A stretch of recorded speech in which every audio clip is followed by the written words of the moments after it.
এগুলা সার্কাস আসলে দেখতেও ভাল লাগে, আবার মনে মনে কষ্টও লাগে। সিলেটের ভোলাগঞ্জে সাদা পাথর চুরি হইছে, লুটপাট হইছে। চুরি তো বলা যাবে না, এটা লুটপাট হইছে, এক ধরনের ডাকাতি হইছে। সবার সামনে, প্রশাসনের সামনে দিয়ে হাজার হাজার শত শত ছোট ছোট নৌকা এসে এগুলো তুলে নিয়ে গেছে। এখন যখন চরম লেভেলে এটা রিপোর্ট হয়েছে, সারা দেশের মানুষ জানে, ধিক্কার জানাচ্ছে প্রশাসনকে, এটার উপরে এখন অ্যাকশন নেওয়া শুরু হয়েছে। সরকার কিভাবে অ্যাকশন নিচ্ছে, ওইখানে দুদক পাঠাইছে, দুর্নীতি দমন কমিশন। দুদকের ফুল ফর্ম হচ্ছে দুর্নীতি দমন কমিশন। তাদের বিশেষ একটা অভিযান টিম গেছে। এখন সরল মনে সাদা প্রশ্ন যে দুদকের কাজ কি ওইখানে? দুদক গিয়ে কি করবে? দুদকের অ্যাব্রিভিয়েশনটাই হচ্ছে দুর্নীতি দমন কমিশন। কোথাও দুর্নীতি হইলে সেটাকে তারা ভেরিফাই করবে, রিকভারি করবে, ধরবে, পাকড়াও করবে, এগুলা হবে। কিন্তু হইছে তো ওইখানে চুরি, ওইখানে তো হইছে ডাকাতি, তাই না? প্রাকৃতিক সম্পদ ডাকাতি হয়েছে। এখানে দুদকের কাজ কি? সিলেট এত বড় একটা জায়গা জুড়ে এত এত মানুষের একটা প্রশাসনের আন্ডারে, এত প্রশাসন, বড় একটা ডিপার্টমেন্ট আছে, পুলিশ আছে, র্যাব আছে, সিলেটে একটা ক্যান্টনমেন্ট আছে। এরা আসলে তাহলে এদের কাজ কি? মানে দুর্নীতি দমন কমিশনের অন্য কোথাও, অন্য কোনো জায়গায় তো আসলে শাখা নাই। ঢাকা থেকে তারা উড়াল দিছে সিলেটে, ওইখানে গিয়ে তারা পাথর কে কে চুরি করছে, কোথায় চুরি করছে, সেইগুলা নিয়ে আসতেছে, রিকভারি করার চেষ্টা করতেছে দুদক। সার্কাসটা আপনি একটু বোঝার চেষ্টা করেন। এখন এটা নিয়ে নতুন করে প্রশ্ন শুরু হবে, দুদক ওইখানে কি করে? আর সব খুব স্বাভাবিক প্রশ্ন যে পুলিশের কাজ কি তাইলে?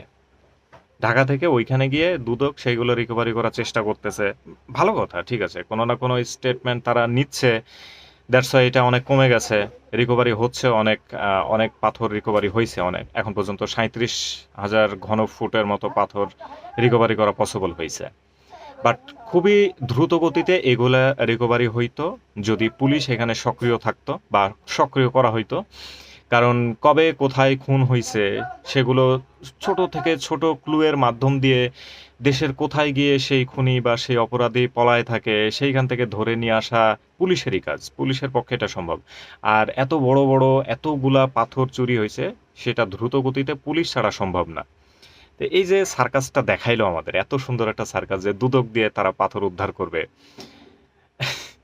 এগুলোকে মানে বাটপারি ছাড়া, চোরের উপর বাটপারি ছাড়া আর কিছুই না। যে যারা চুরি করছে তাদেরকে হেল্প করা ছাড়া আর কিছুই না। যে ঠিক আছে, তোমরা যা চুরি করছো, আমরা এসে এখানে একটু নাটকবাজি করব, নাটক ফাটক করব, একটু পার্ট নিব, অ্যাকশন নিব, নেয়ার চিন্তা ভাবনা করব, কিন্তু মাঝখানে এই টাইমটুকুর মধ্যে তোমরা পুরা পাথর যেগুলো আছে সেগুলো গায়েব করে ফেলবা। এই চান্সটা দেওয়ার জন্যই মূলত দুদককে পাঠানো হয়েছে, পুলিশে বসায় রাখা হয়েছে। তাছাড়া আর কি বলবেন? পুলিশ কি পাছা চুলকায়? ওদের কাজ কি আসলে? কি কাজ ওদের? মানে জননিরাপত্তা, জননিরাপত্তা ঠিক আছে, মানলাম। তাহলে প্রাকৃতিক নিরাপত্তা কে দিবে? সরকার বা বিদেশি কোনো সংস্থা এসে বাংলাদেশের প্রাকৃতিকের নিরাপত্তা দিবে, নাকি দুদক? দুদকের কাজ এটা। সার্কাস আসলে এগুলা নতুন লা বাংলাদেশে। সার্কাস চলতেই আছে প্রতিনিয়তর জন্য। বাট প্রকৃতির সাথে সার্কাস করে না লাভ নেই। প্রকৃতি যদি আমাদের সাথে সার্কাস করে ফেলে তাইলে সমস্যা আছে। এই ব্যাপারটা আমার দৃষ্টিতে খুবই দৃষ্টিকটু মনে হয়েছে যে দুদকের ওইখানে কাজ কি? পুলিশ প্রশাসন, র্যাব, বিডিআর। বিডিআর তো ওইখানে তো ক্যাম্প আছে বেশ কয়েকটা, যেহেতু সীমান্ত এরিয়া। এরা থাকতে দুদক গিয়ে তারা অভিযান চালাচ্ছে। ধিক্কার জানায় বাংলাদেশের এই প্রশাসনকে, এই চেইন অফ কমান্ডকে, যারা এইগুলা করতেছে। যে সমস্ত ঘৃণিত নেকলেজেন্সি মাথা থেকে এই সমস্ত বুদ্ধি আসে, তাদেরকে ধিক্কার জানাই।